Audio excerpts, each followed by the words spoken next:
They had the draft lottery last night.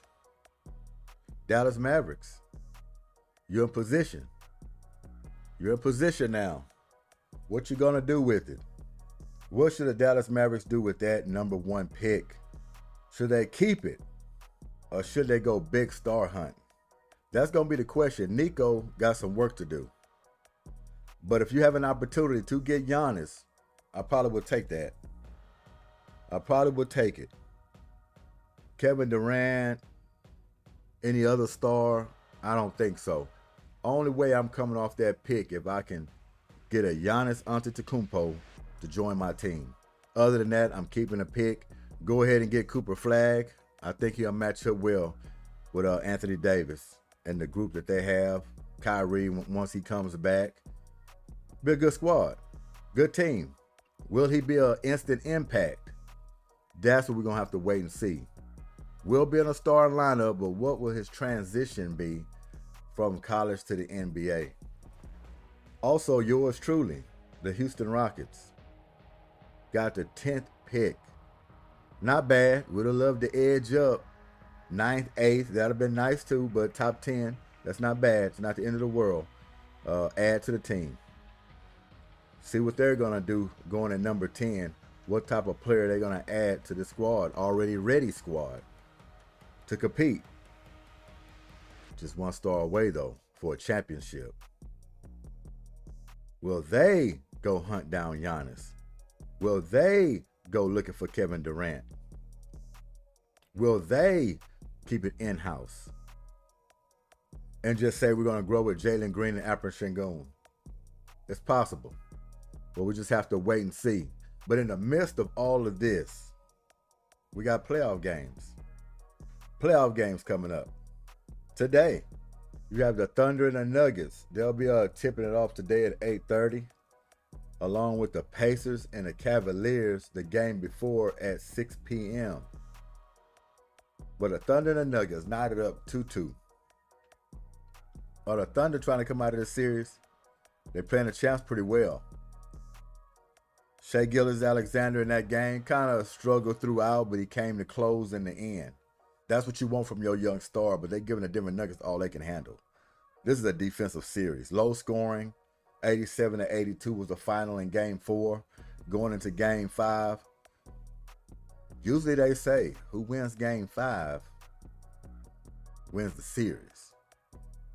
I don't know if that's the case in this series. This game can go 7. 7 is what I'm looking at for this series right here. I think the Thunder will pull it out. I think they found some remedies. They're playing the Joker pretty well. He's been having some off games. Now he's getting in his 27, 30 points. But look how many shots it's taking him to get it. They're shooting at a low percentage. But if the Thunder is going to win this series, they're going to have to get some from Chet Holmgren. Last game, only 8 points. 13 rebounds, which is good. He was 4 for 10 from the field. They're just going to have to get better production from him if the Thunder want to close out these former champs. You got to get more from Jalen Williams, which I believe we will. Jalen Williams usually shows up. He was off in this game. He was 2 for 13 from the field with 10 points. You got to get more production from him. And Shai Gilgeous-Alexander, the one we was talking about, SGA, he ended up with 25 points, 6 assists, 6 rebounds. Nice closing game, 8 for 19 from the field. Couldn't hit his 3, but he got to the free throw line 12 times. And that kind of patched up his scoring. But he's going to have to continue to have good games if they're planning on coming out of this series. They can't have him struggling, and plus the other guys are having problems themselves from the field. All hands on deck if they're going to pull that series out. 92-87. Not much points. The Joker, he was 7 for 22 from the field. Not good.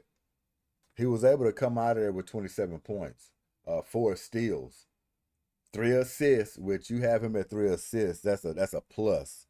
Scoring 27 points and 3 assists. That's a winning formula for OKC. Keep him under 30. Keep his assists down. You have a shot. Jamal Murray, 17 points, 5 for 6 from the free throw line, 5 for 15 from the field, 2 for 5 from the 3-point line. Not great, and they was able to have 4 guys in double figures, which they spread around. This game was still open. Either one of these teams could have won this game, this knockout, slug out game, when a lot of people was bad from the field. OKC was a team that was able to pull it out in the end. But it could have went either way. It was about who was going to make the plays down the stretch. SGA made the plays down the stretch for his team after being, struggling from the field pretty much most of the game. Found a way to put it together, and he brought his team home. So that series is tied 2-2. And it's going the distance, in my opinion. But the way OKC is looking, they're growing up, they're finding things each game. I believe they're going to be able to come out of this series. They stay together, stay poised, have other guys stepping up besides SGA, even when he's struggling, but stay as a team to get it done. Yeah, I think they can knock down the former champs. I think it's possible. It's possible. The other series is Cavaliers and Pacers. Oh, Cavaliers. You almost feel bad for the Really, I feel bad for Donovan Mitchell. This is an elite type of player. Been battling for many years in the playoffs, getting knocked out. Finally finds himself in a great situation, leading a talented team like the Cavs. And when you looked at this team all year in regular season, great record and everything, right? Number one. To get to this position right now and starting to get nicked up and banged up with Garland, but he's back, but he's not 100%. Now you're dealing with Donovan Mitchell and his ankle. They're in a bad situation with the Pacers. Pacers have an opportunity to close this team out. 3-1, closeout game. If that ankle can hold up a little bit, I expect Donovan Mitchell to be playing in that game. But you got to give it up to Indiana. They came out of the woodworks. They playing as a team. They moving that ball. They playing some defense. They going up and down the floor. You don't know who to guard because anybody can hurt you. They got all the pieces in place. They got big enough men that can rebound. They got big men that can hit threes. They shifty. And they play at a high level. And if you take them for granted, they will sneak you. And right now they got the Cleveland Cavaliers up against the ropes. Up against the ropes. And the Cavs really going to have to show themselves if they want to get back in this series. To win it is something else, but just to get back into it. Everything they built on all year. Fine-tuning that record. Having different people show up each game. They have to show up in this one. And they have to think one game at a time now. If not, they're going home. Indiana's looking real good. Indiana look like they're thinking championship, along with the New York Knicks, which we'll get to in a minute.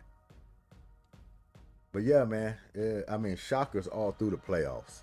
Nobody had the Pacers beating the Cavs in this series. Say what you want, but I didn't see it. 129-109 in Game 4. Pacers are surging. Cavs are on their backs. And they're looking to close that series out. Celtics and Knicks. The Knicks pull it out 121-113, but the big story is Jayson Tatum went down. Possible Achilles. Haven't heard anything yet. Look a little worse than just an ankle sprain. His season could be done. And if his season is done, the Celtics are cooked. And the Knicks, they won that game fair and square. Whether Tatum stayed the whole game or not, I believe the way the Knicks were playing, they was going to pull that game out. I don't think anybody looked at that game and said, nah, the Celtics might pull it out. Knicks are tough. Those Knickerbockers are tough. That's a hungry, starving team. They want to get to the finals. They want to win a championship. It's been a long time for that franchise. A very long time. And I knew it was going to be tough for the Celtics. I still had the Celtics repeating.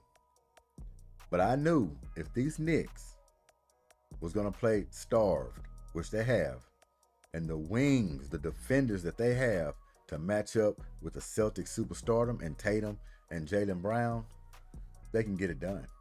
They are getting it done. And for me to believe that the Celtics are going to come out of this 3-1 hole without Jayson Tatum is crazy. With Jayson Tatum healthy, they could try to make a comeback. It'd still be a tough task. But without him, it's impossible. They might can get him one more going back home. But other than that, Knicks are looking to close that series out, and I can see it happening. I can see it happening. Jaylen Brown's going to have to step up. They're going to have everybody by committee if they're going to take down these Knicks in Game 5. Shouts out, prayers for Jayson Tatum. Hope it's not too bad. But if he's out for the season, hope it's a speedy recovery. He can come back in next year, ready to go in a regular season. But yeah, that's tough to swallow right there. When your leader, best player on the team goes out in the midst of a series, when your back is against the wall, it pretty much seals your fate.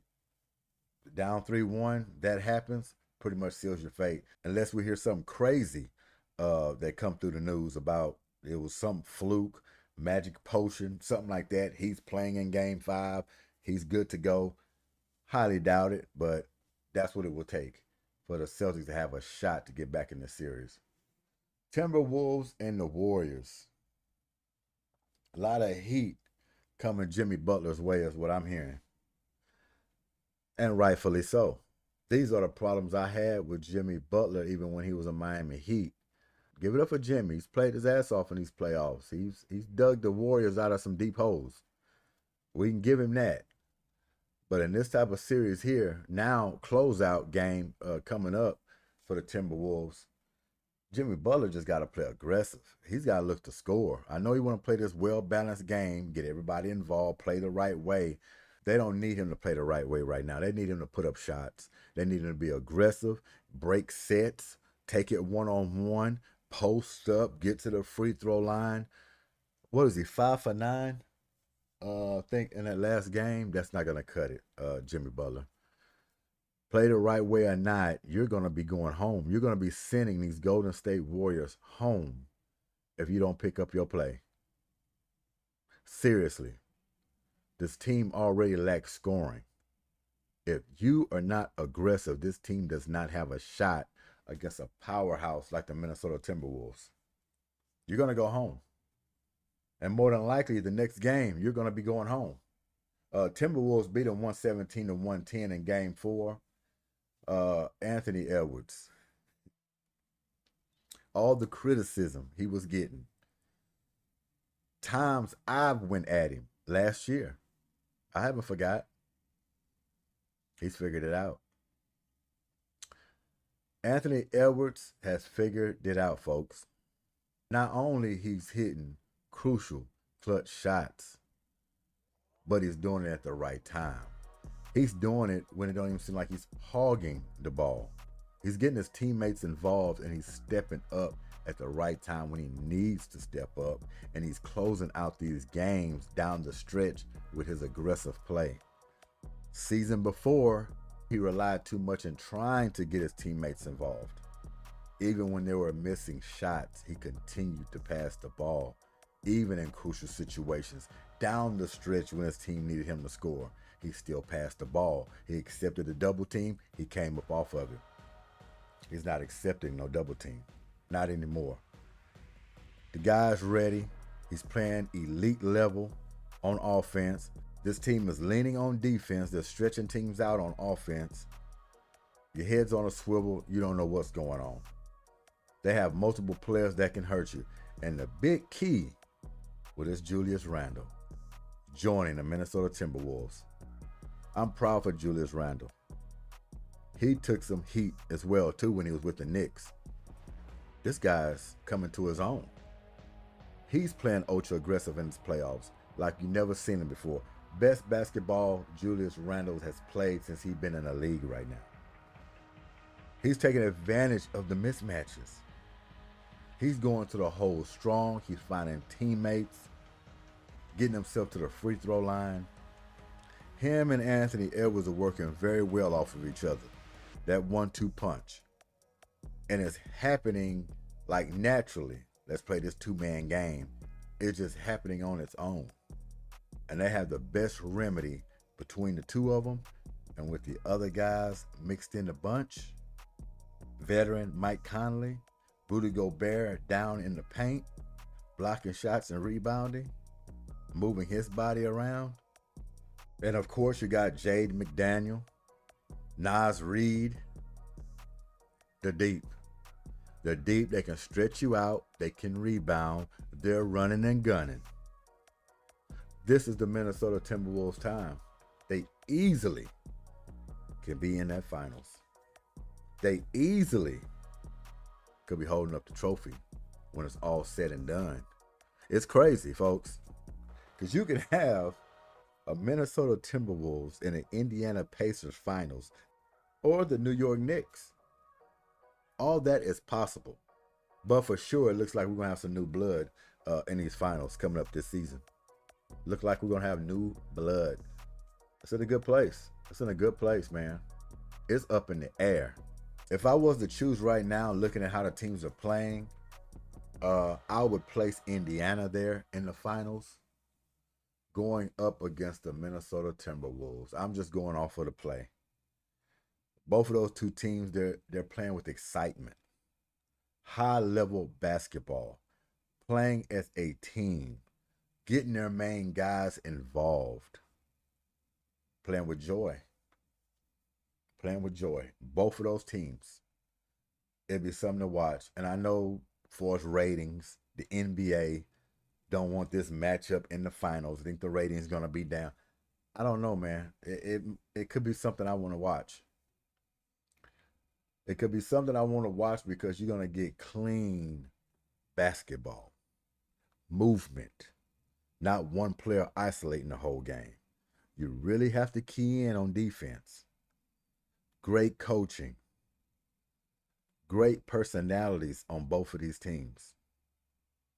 Nothing but excitement. Nothing but excitement. Cooper Flagg, huh? Number 1 pick. Dallas Mavericks. That's a rival of the Houston Rockets. Those lucky son of a guns just came off of Luka Doncic. And now you have an opportunity to get the number 1 pick. And we all know that's Cooper Flagg. But will they hold on to that pick? Will they try to trade that pick? To some believe for right now. Only way, in my opinion, that you come off of that number 1 pick, if you're the Dallas Mavericks, if it's somebody like Giannis Antetokounmpo, which he might not want to go over there. Who knows? But if he don't want to go to your ball club, you hold on to that pick. Any other opportunities come along, you hold on to that pick, Nico.